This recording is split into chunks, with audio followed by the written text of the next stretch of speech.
Mission education PhD में आप सभी का स्वागत है। आज हम आपको सीबीएसई बोर्ड एग्जाम सिलेबस के बारे में डिस्कस करेंगे। सीबीएसई बोर्ड में कितने चैप्टर्स आते हैं वो आज हम इस क्लास के दौरान आपको समझाएंगे और वो चैप्टर कौन कौन से हैं उनके बारे में भी आपको बताएंगे। Now according to the mission education PhD there are 15 chapters in the CBSE board exam. Now let us see chapter 1,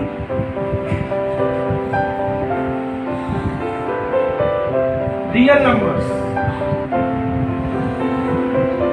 ये आपका पहला चैप्टर है सिलेबस का, रियल नंबर्स। इस चैप्टर को आप 9th क्लास में भी पढ़कर आए हैं, जहां पर हमने नंबर सिस्टम को जानने की कोशिश की थी। नंबर सिस्टम अगर मैं आपको बात करूं तो नंबर सिस्टम क्या होता है? The collection of all numbers, whatever the number is, whole numbers, natural numbers, integers, rational number, irrational numbers, prime numbers, composite number, all numbers. जब हम जहाँ पर भी हम सभी नंबर्स की बात करते हैं, पर वहाँ क्या था, आपको प्रॉपर ये नहीं पता था कि नंबर्स को हम किस कैटेगरी में डिवाइड करते हैं। तो जहाँ हम कैटेगरी में उस नंबर को डिवाइड कर देते हैं, उस नंबर को हम क्या बोल देते हैं? Number system. तो अगर हम दूसरे शब्दों में कहें, in another example that we can say that the collection of all numbers in a system manner, the collection of all numbers in a systematic manner, that is known as number system. तो वहीं पर number system में हमने एक और topic पढ़ा था, real numbers. और यहाँ 10th क्लास में क्या बेटा, एक पर्टिकुलर एक सब्जेक्ट, एक चैप्टर्स के अकॉर्डिंग आपको यहाँ दिया गया है। जानते हैं आप, नंबर सिस्टम आपने रीड आउट किया था 9th में। यहाँ पर आप पर्टिकुलर रियल नंबर्स के बारे में पढ़ेंगे। तो हमारे सीबीएसई बोर्ड एग्जाम सिलेबस का जो पहला चैप्टर निर्धारित किया गया है वो चैप्टर 1 है real numbers. Now come to the next chapter, chapter 2 polynomials. ये मेरा दूसरा चैप्टर है सीबीएसई बोर्ड एग्जाम का। यहाँ पर मैं बेटा आपको एक बात क्लियर कर दूं, यहाँ इस क्लास के दौरान मैं आपको CBSE board exam syllabus update कर रहा हूँ कि पूरे साल आपने किन चैप्टरों को स्टडी करना है और किस जरिए से आपने स्टडी करना है, वही जरिया हम आपको आज इस क्लास के दौरान बता रहे हैं। अब सेकंड चैप्टर क्या बताया बेटा? पॉलिनोमियल्स। ये भी आप 9th क्लास में पढ़ के आए हैं। देखिए चीज वही है जो आपने 9th में पढ़ा था, पर यहाँ पर क्या है, 10th में उसके कंसेप्ट थोड़े अलग हो जाएंगे। ठीक है जी। Now come to the next chapter, chapter 3 pair of linear equation in 2 variables. किसकी बात कर रहे हैं बेटा हम? Pair of linear equations, linear equations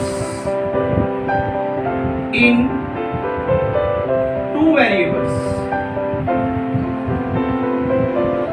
मैं आपसे क्या कहना चाह रहा हूं बेटा, यहाँ पर मैं आपको केवल सिलेबस का इंट्रोडक्शन दे रहा हूँ और उस सिलेबस को मैं 9th से इसलिए रिलेट कर रहा हूँ क्योंकि आप उसे 9th में अच्छी तरह पढ़ कर आए। तो आज अगर आपने 9th क्लास में उस चीज़ को पढ़ा होगा तो आप उस 9th की जो स्टडी है उसे 10th में अच्छी तरह से रिलेट कर सकते हैं, जिससे आपका जो सिलेबस है आराम से इजी बन सकता है और आप पूरे साल बिल्कुल मेंटेन होकर अच्छी तरह पढ़ सकते हैं और अच्छे मार्क्स गेट कर सकते हैं।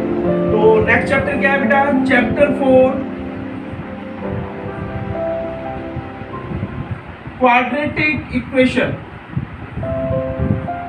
जो आपके सीबीएसई बोर्ड एग्जाम का जो नेक्स्ट चैप्टर है बेटा वो क्या है? Quadratic equation.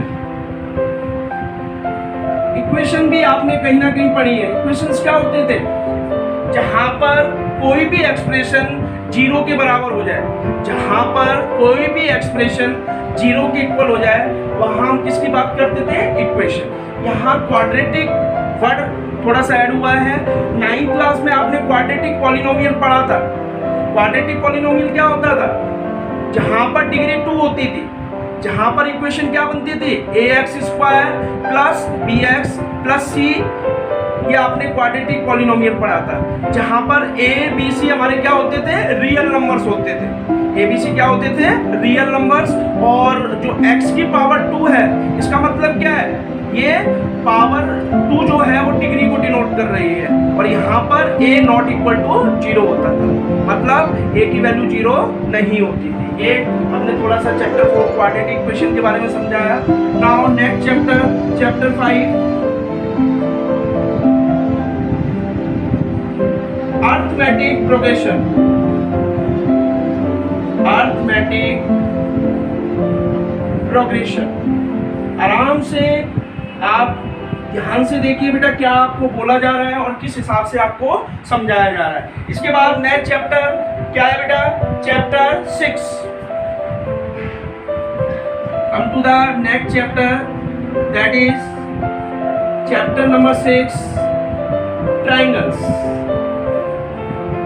बेटा अगर मैं इस चैप्टर 5 की बात करूं तो थोड़ा सा ये आपके लिए अलग है, इजी चैप्टर है। जब आप इनको आराम से कर लोगे तो इसे भी आप आराम से कर सकते हो, पर ये आपके लिए थोड़ा सा नया चैप्टर। चैप्टर 6 ट्रायंगल, फिर भी आपने 9th क्लास में पढ़ा था। वहां पर आपने थ्योरम्स को प्रूव करना सीखा था कि sum of the angles of triangle must be 180 degree. अगर एक ट्रायंगल बना हुआ है तो उसके सारे एंगलों का सम क्या होता है? 180। ये बात आपने पढ़ी है, तो थोड़ा सा आपको रिमाइंड भी हो जाता है कि जहाँ पर हमने 9th में पढ़ा था तो 10th में हमारे लिए आसान हो सकती है। Now come to the point, chapter 7. Chapter 7 कौन सा है बेटा? Coordinate geometry. कोऑर्डिनेट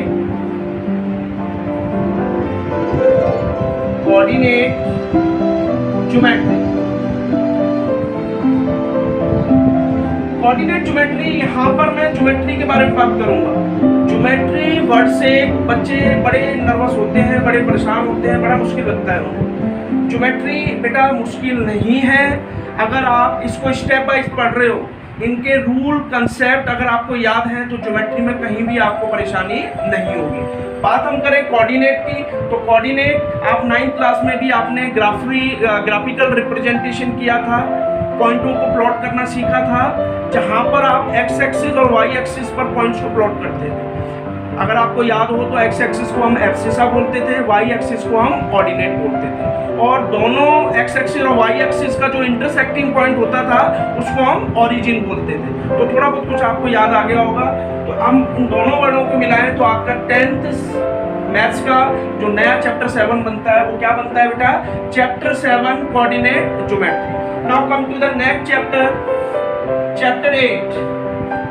अब आपको लग रहा होगा कि 10th भी हम आराम से पढ़ सकते हैं। बेटा देखिए स्टेप वाइज अगर आप किसी चीज को पढ़ रहे हैं, मैं बार बार फोकस कर रहा हूँ, मैं बार बार एक ही चीज पर बल दे रहा हूँ।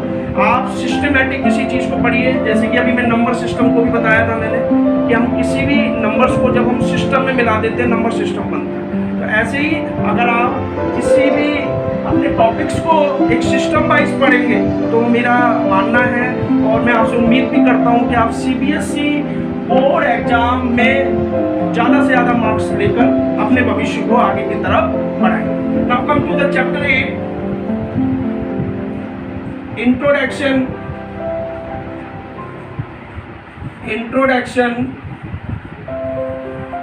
To trigonometry. ये थोड़ा सा बेटा आपके लिए चैप्टर नया है, चैप्टर बड़ा आसान है और थोड़ा सा ये आपके लिए नया चैप्टर है जो 9th में आपने 9th में नहीं पढ़ा। कुछ चीजें पढ़ी थी, जैसे राइट एंगल पढ़ा था आपने, पाइथागोरस थ्योरम पढ़ी थी, वो भी इसमें ही यूज होगी, पर आपने प्रॉपर वाइज इस चैप्टर को रीड वहां पर स्टडी नहीं किया था। ये आपके लिए थोड़ा चैप्टर 8 नया है। चैप्टर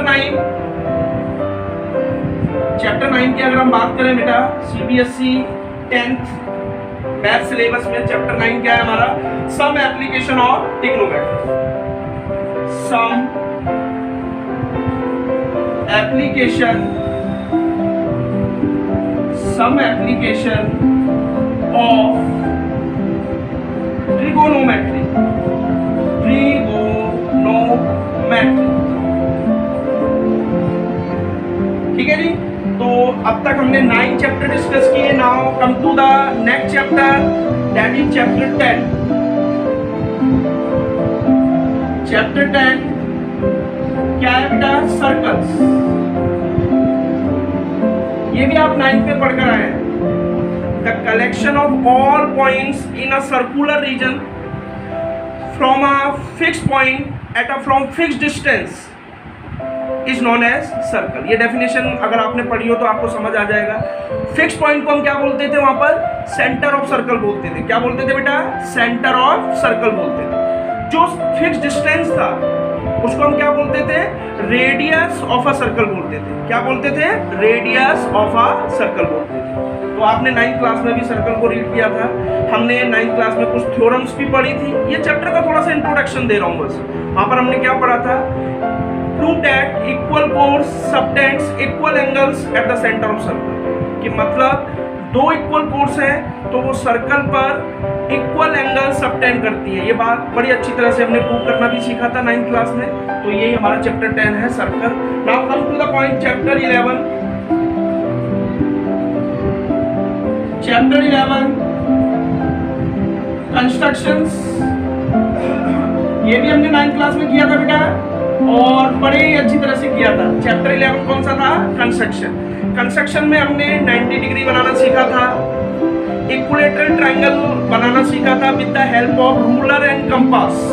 ये सारी चीजें हमने कंस्ट्रक्शन में 9th क्लास में सीखी थी। परपेंडिकुलर बाइसेक्टर बनाना सीखा था किसी भी लाइन सेगमेंट का। कई सारे एंगल हमने मेजरमेंट किए थे with the help of ruler and compass.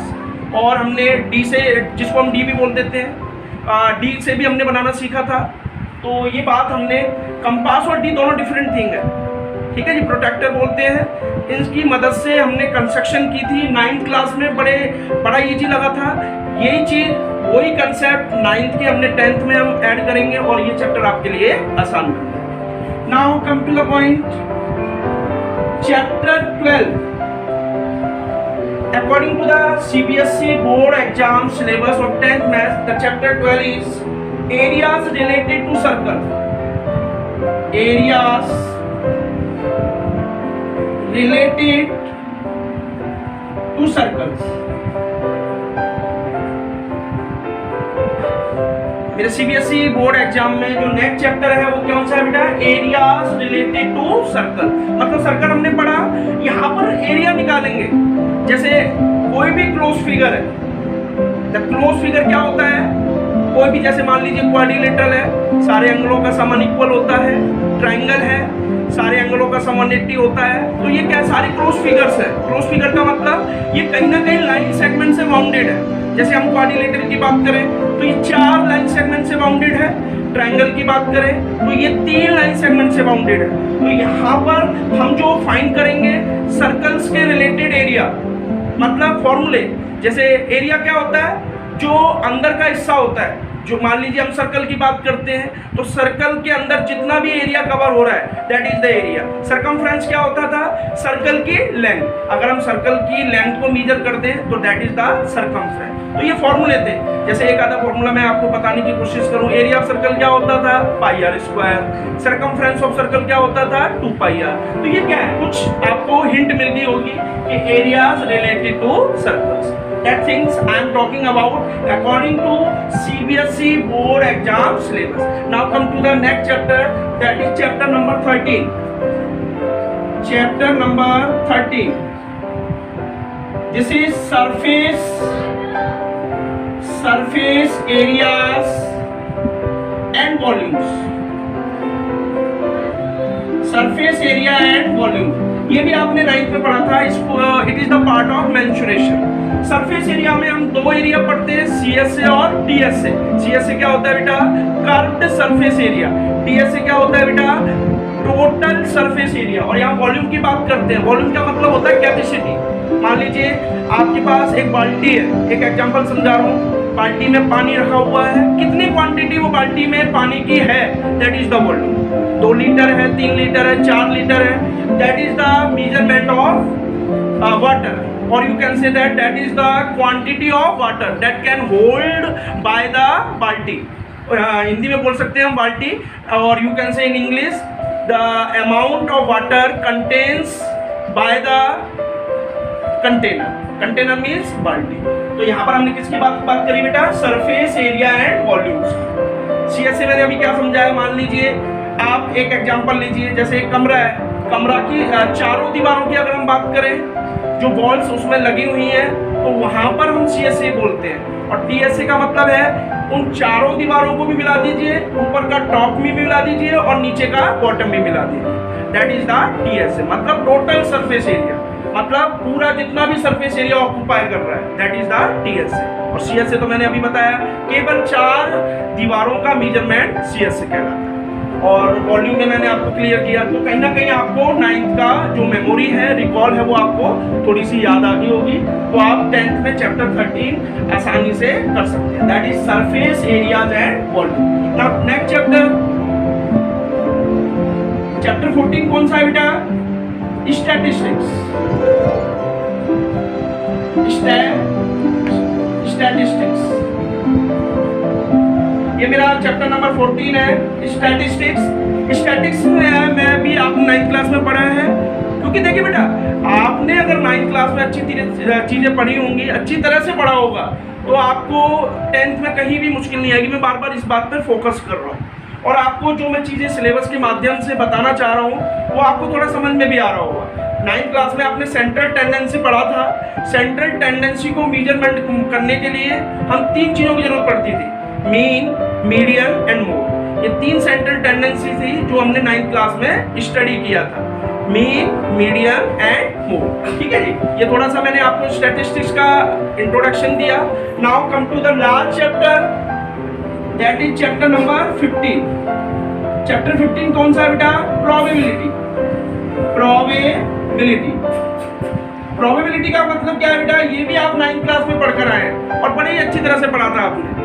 Probability का मतलब क्या है? किसी चीज का होना या ना होना। जैसे एक एग्जांपल लेते हैं, बारिश हो रही है या बारिश नहीं हो रही है, तो यहाँ पर पॉसिबिलिटी आ रही है, संभावना कि ये चीज हो सकती है और ये चीज नहीं हो सकती। तो जहाँ पर हो सकता है या नहीं हो सकता है, वहां पर हम प्रोबेबिलिटी बोलते हैं। इसे भी हमने 9th क्लास में बड़ी अच्छी तरह से स्टडी किया था।